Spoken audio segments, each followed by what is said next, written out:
Si me permitís, Sergio, no solo coincido con Martín, ya alguna oportunidad lo hemos hablado, y también con el profesor Cáceres. Vos sabés que es importantísimo para la gente que no está todo el día con el tema de la historia, tener esto presente. La ubicación del momento histórico, ser consciente cuál era el momento histórico. En primer lugar, era una diáspora, es decir, en primer lugar era una anarquía parcial, a veces total, una confusión de roles. Lo que acaba de decir muy claramente, decía yo, Martín, no solo lo convalido y lo firmo, sino que también yo agregaría dos cosas más.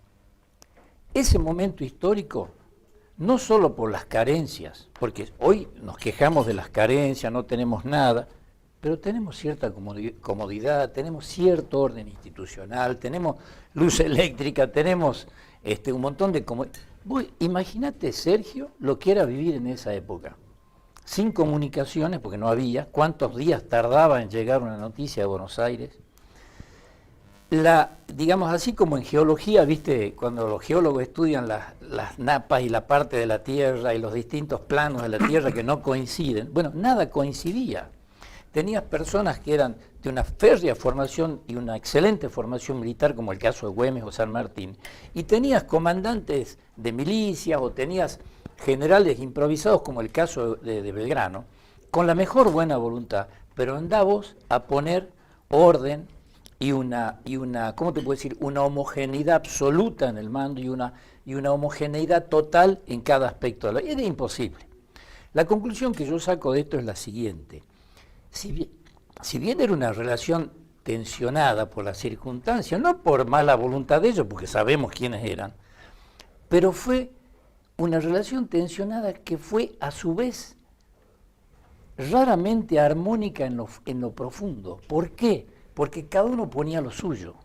La gente no tiene que olvidarse todo lo que puso Güemes como militar, como estratega, pero la pucha, lo acaba de decir Martín. Es decir, el plan continental tuvo mucho de gesta güemesiana. Es decir, los triunfos de Güemes, el soportar acá solo, sin ningún recurso. Pero también Belgrano, con su impronta, no tanto de severidad, pero sí de disciplina, de orden, de voluntad. Entonces, yo digo que es como si fuera un mar muy agitado, donde las olas están, digamos, en permanente tensión, pero en lo profundo hay una comunidad de ideales. Y con esto quiero terminar sobre este punto. Vos sabés que releí ayer, cuando Belgrano, consustanciado con el mensaje de George Washington, hacía suyas palabras de Washington, y se me pone la piel de gallina, porque la pucha, los dos eran, tanto Güemes como Belgrano, adelantados a su época de una manera magistral. No solamente en lo que leemos, que, por ejemplo, Güemes lo escuchamos decir que no quiere nada, sino la gloria de la patria, no la de él, Belgrano lo mismo, etc. En lo que dejaron, y no sé si somos conscientes.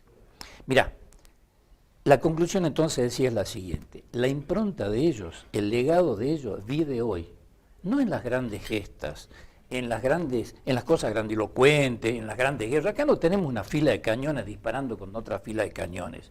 Pero toma vos el ejemplo de Güemes o de Belgrano en la parte más chiquita que quieras, en la expresión más chiquita de la vida cotidiana, y lo tenés presente, y te pueden iluminar. Y curiosamente, si yo me pongo a pensar, les toca gobernar sus acciones en cada momento de su vida, en circunstancias tan críticas como no son iguales, pero son parecidas, digamos, en el contenido, digamos, que da como resultado, como las crisis que vivimos hoy, en definitiva. Antes era peor. Lo que viven los políticos hoy, esos encuentros y desencuentros, esas tensiones que vienen por el interés del centralismo, que vienen por el interés de general de sacar a la Argentina libre, pero tienen que luchar con todo, tienen que luchar con la gente del lugar, los que son comerciantes, los que no quieren los intereses.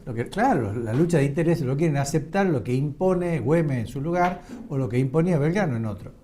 Y mucho menos las autoridades, digamos, en el caso de Belgrano, que estaban subyugadas, diría yo, por la corona española. Bueno, convergen varias cosas en beneficio del proyecto y de la patria. La altísima capacidad intelectual de Manuel Belgrano, reconocida en todo lugar por papas, príncipes, reyes, todo lugar. La altísima capacidad de formación militar de San Martín, formado en todas las armas, inclusive participando en combates navales. Y la altísima formación táctica de Güemes, porque decimos que estos dos compatriotas, Belgrano y San Martín, no conocían el país. No conocían, y mucho menos San Martín, que se fue de chico a vivir en Europa, viene grande ya. Entonces se encuentran en Güemes el hombre que conocía no solo el territorio con total profundidad, sino a su gente, sus recursos, y por eso se convierte prácticamente en el táctico insustituible, y el que lo capta, eso es San Martín. Por eso San Martín lo lleva. ¿Y por qué yo digo prócer de la americanidad Güemes? Porque hoy se reconoce en América que Bolívar y San Martín son los estrategas, son las grandes figuras. Y en el brazo derecho de San Martín es Güemes, pero indudablemente.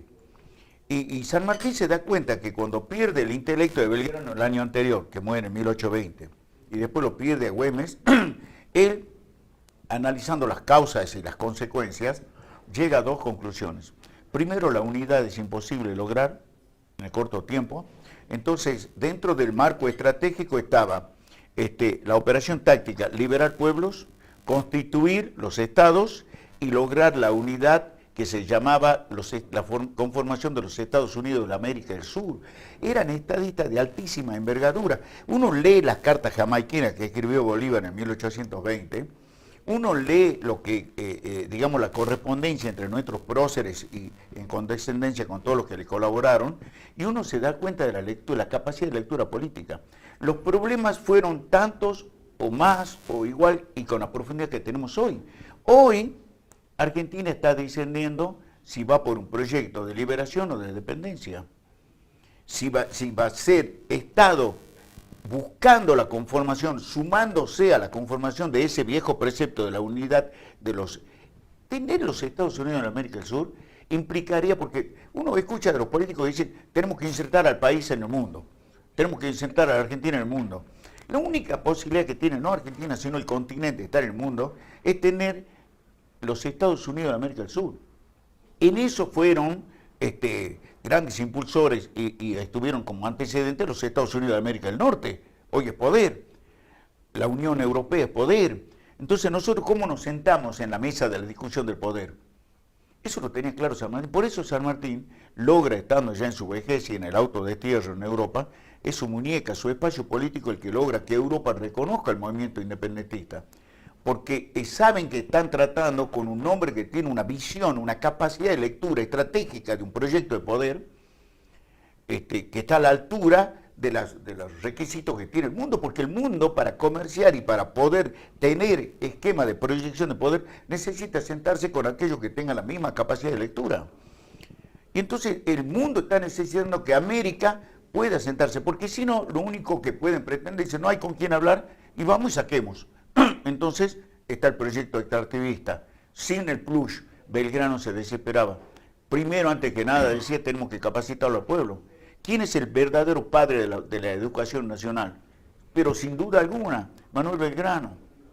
Pero sin duda alguna. ¿Quién es el primer bibliotecario de la patria? San Martín, donde fue, sembraba bibliotecas. Entonces ese es el legado que tenemos y la altísima responsabilidad de leer nosotros y comprometernos a nuestra manera. Vos sabés, Sergio. Perdón, sí. Martín, dame tu opinión, tu mirada en este planteo. Yo siguiendo la línea de lo que vos planteaste, de la proyección a nuestros días, de lo que pasaba en aquel tiempo, lo voy a proyectar a fines del siglo XIX, a lo que se llama la generación del 80, y que tanto se habla hoy. Las grandes polémicas de fines del siglo XIX estaban centradas en Güemes y Belgrano.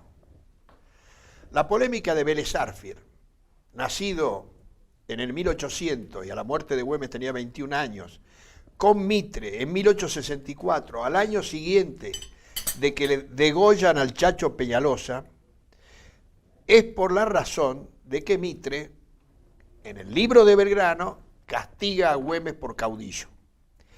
Y Vélez Sarsfield le contesta, lo que usted desconoce es que un caudillo salvó a la patria. Y lo pone Vélez Sarsfield a la altura de Bolívar y de San Martín a Güemes. La discusión estaba planteada entre Belgrano y Güemes por una razón, porque el puerto, el poder de construir el país alrededor del Río de la Plata, que era Mitre, necesitaba denegarle al interior las posibilidades que había tenido. Es Alberdi el que, también polemizando con Mitre, en Grandes y Pequeños Hombres del Plata, hace una explicación de cuál había sido la revolución y cuáles las corrientes de la revolución, en las cuales él plantea que hubo una corriente republicana, pero hubo una corriente monárquica. Y la corriente monárquica está Belgrano, dice, está Güemes, está San Martín en la corriente monárquica. No monárquica absolutista, monárquica constitucional temperada en cabeza de un inca en el Tucumán con capitán en el Cusco.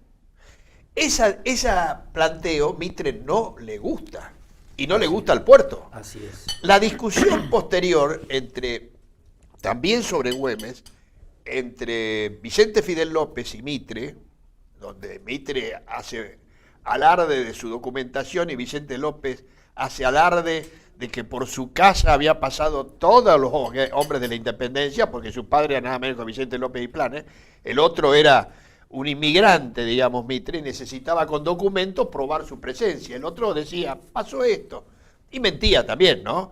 Pero lo que quiero decir yo es que esa tensión patriótica se trasladó al campo de la lucha de las ideas. Totalmente. Y consecuentemente provocó también grietas. ¿Por qué? Por ejemplo, Alberdi fue el gran ausente porque nunca lo dejaron volver. Porque Alberdi había hecho todo, aparte del Alberdi de la juventud, de las bases y puntos de partida que se agarran hoy también para hablar, Hay otro Alberdi. está el Alberdi póstumo. El iceberg esconde todo el cuerpo de pensamiento de Alberdi, donde apoya a la Confederación, entiende a Rosas, apoya a Solano López, ¿te das cuenta? Es decir, hay un Alberdi que está discutiendo el país que se va a conformar, pero dándose cuenta que también ha discutido mal anteriormente y que necesita pensar otra cosa. Yo estoy largando esto porque yo creo que las grietas ideológicas son estériles. Las grietas sociales son reales, pero también hay que construir puentes. Y en ese sentido hay que entender por qué a fines del siglo XIX se discutió esto. A mí me parece muy interesante, porque, por ejemplo, por eso tomo la figura de Castro. Castro influye sobre Vélez Sarsfield.